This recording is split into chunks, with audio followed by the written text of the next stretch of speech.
The Rabbit and the Monkey by William Crooke. Once upon a time there lived in the mountains a rabbit and a monkey, who were great friends. One day, as they sat by the roadside hobnobbing together, who should come by but a man with a bamboo pole over his shoulder, and at each end of the pole was a bundle hung to a string, and there were plantains in one bundle and sugar in the other. Said the monkey to the rabbit, "Friend of my heart, do as I shall tell you. Go and sit upon the road in front of that man, and as soon as he sees you, run. He is sure to drop his load and follow. Then I will pick up his load and hide it safely, and when you come back we will share it together." No sooner said than done. The rabbit ran, and the man dropped his burden and ran after him, while the monkey, who had been hiding in the tall grass by the wayside, pounced upon the sugar and the plantains, and climbed up into a tree and began to gobble them up at his leisure. By and by the man came back, hot and empty-handed, and finding that his goods were gone as well as the rabbit, cursed loudly, and went home to be scolded by his wife. Soon the rabbit came back too, and began hunting about for his friend the monkey.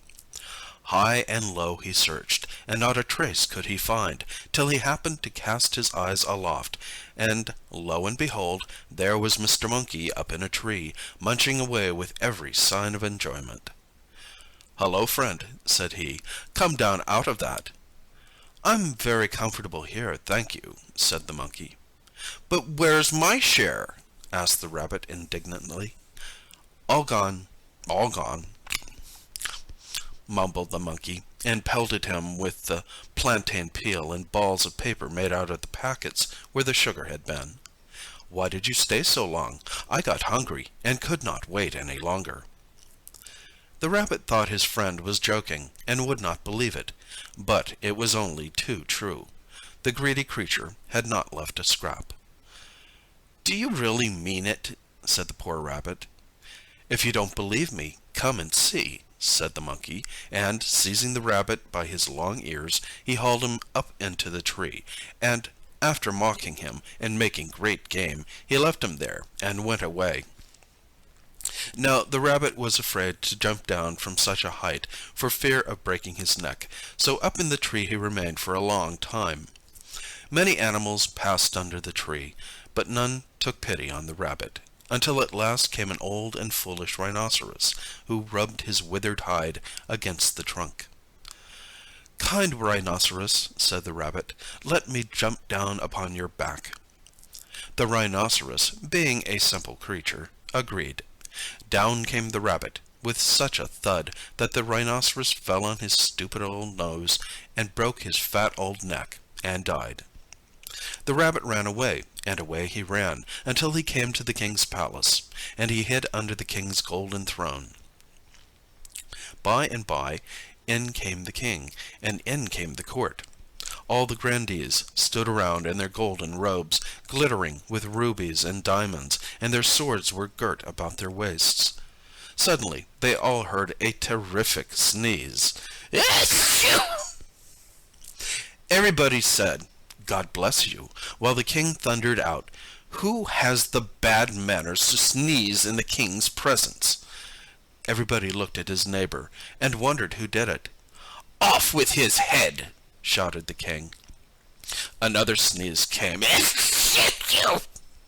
This time, however, everybody was on the watch, and they noticed that the sound came from under the king's golden throne. So they dived in and lugged out the rabbit, looking more dead than alive. "All right," said the king, "off with his head." The executioner ran to get his sword. But our friend the rabbit, for all he was frightened, had his wits about him, and, sitting up on his hind legs and putting his two forepaws together, he said respectfully, "O great king, strike! But here, if thou wilt send me a score of men with me, I will give thee a dead rhinoceros." The king laughed. The courtiers laughed loud and long. However, just to see what would come of it, the king gave him a score of men. The rabbit led them to the place where the rhinoceros fell on his stupid old nose, and there he lay dead.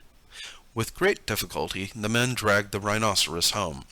They were very pleased to get a rhinoceros, because his horn is good for curing many diseases, and the court physician ground his horn into powder, and made out of it a most wonderful medicine. And the king was so pleased that he gave the rabbit a fine new coat and a horse to ride on. So the rabbit put on his fine coat and got on the back of his horse and rode off. On the way, who should meet him but his friend the monkey? "Hello," said the monkey, "where did you get all that finery?" "The king gave it to me," says the rabbit. Says the monkey, "And why should the king give all this to a fool like you?" The rabbit replied, "I, whom you call a fool, got it by sneezing under the king's golden throne. Such a lucky sneeze that the soothsayers prophesied to the king long life and many sons." Then he rode away. The monkey fell a-thinking how nice it would be if he could get a fine coat and horse as the rabbit had done. "I can sneeze," thought he. "What if I try my luck?" So he scampered away, and away he scampered, till he came to the king's palace, and hid himself under the king's golden throne. When the king came in, and all his courtiers, in gorgeous array as before, our monkey, underneath the throne, sneezed in the most auspicious manner he could contrive. "Who is that?" thundered the king, glaring about him.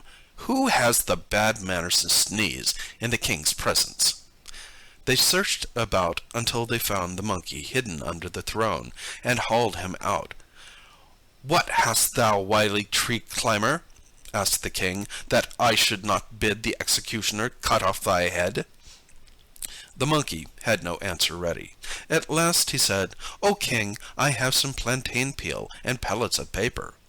But the king was angry at this, and the greedy monkey was led away, and his head was cut off.